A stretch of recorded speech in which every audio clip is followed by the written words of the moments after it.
Welcome to 3 Steps. This is the first part of a 3-part interview with Krishan Khalsa. He is an audio engineer out of LA. He's used to run a record company for about 12 years and is Grammy nominated in 2016. And now he runs his own production company and does festivals and the like. Who he is to me is a grounded, spiritual, embodied man that just shows up gracefully in the world. And he's a bit of a badass. So, in this one we discuss masculinity and the differences between masculine and feminine traits and his view on that. And we also get clear, like he's got a really clear vision of what masculinity and masculine energy is. So let's stop wasting time, let's get into it.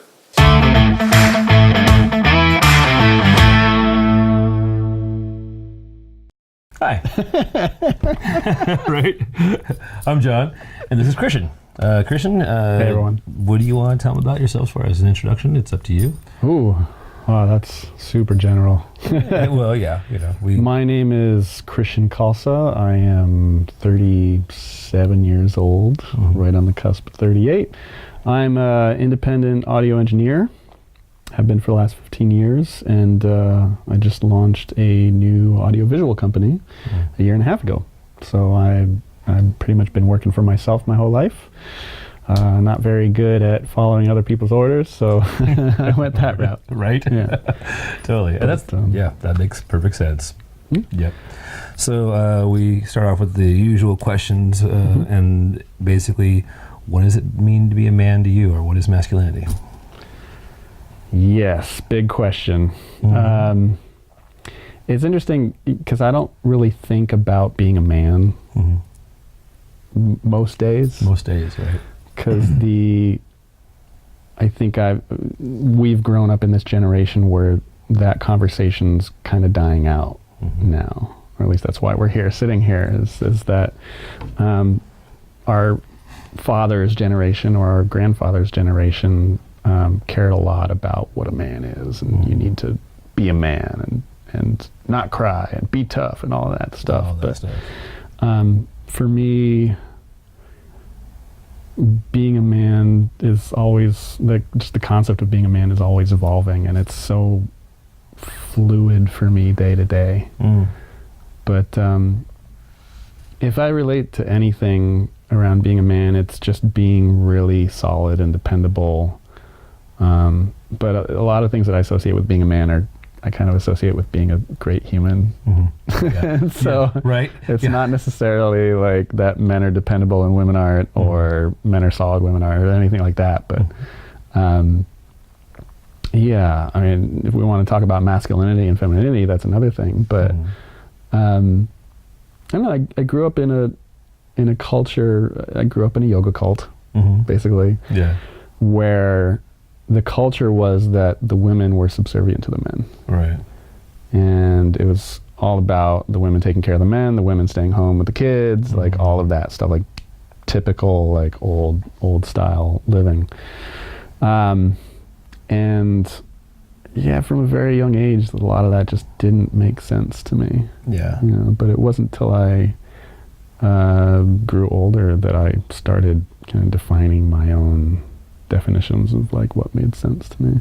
What does masculinity mean to you? Masculinity. So masculinity is linear. It's a linear energy. So masculinity to me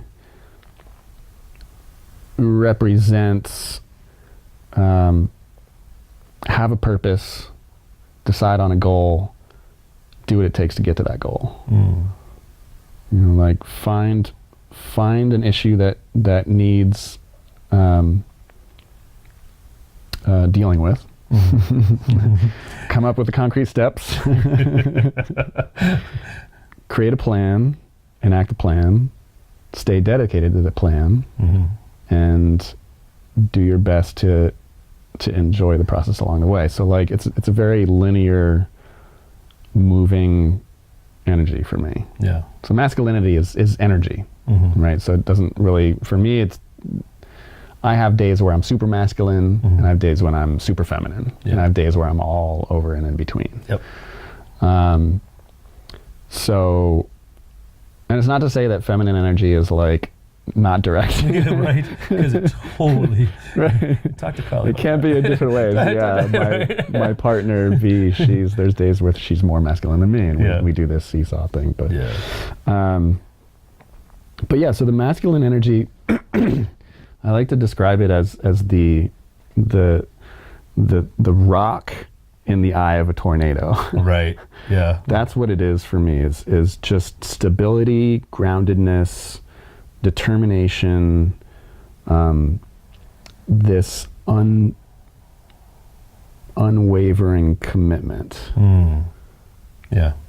To being present, to being in the space, no matter what's going on around me. Yeah.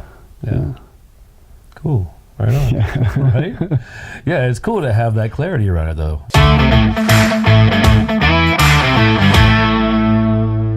So thanks for watching. Hit that like button, subscribe, hit the bell for reminders, and by all means leave a comment down below. Also, join the Facebook group and be a part of the discussion. If you haven't already, check it out.